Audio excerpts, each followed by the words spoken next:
got the big old Cadillac in the house, in the shop tonight. 97 Cadillac.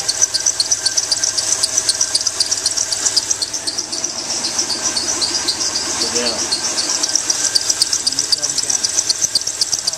Pretty strong with the power steering pump. The guy said he overfilled it. But the problem is, it's eating the belt.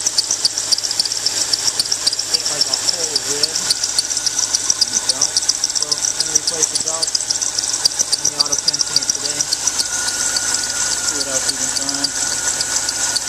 Like I said, it ate the belt. It was true. It ate the belt once before. Threw it up into the hood. That's carnage. It's pretty bad. So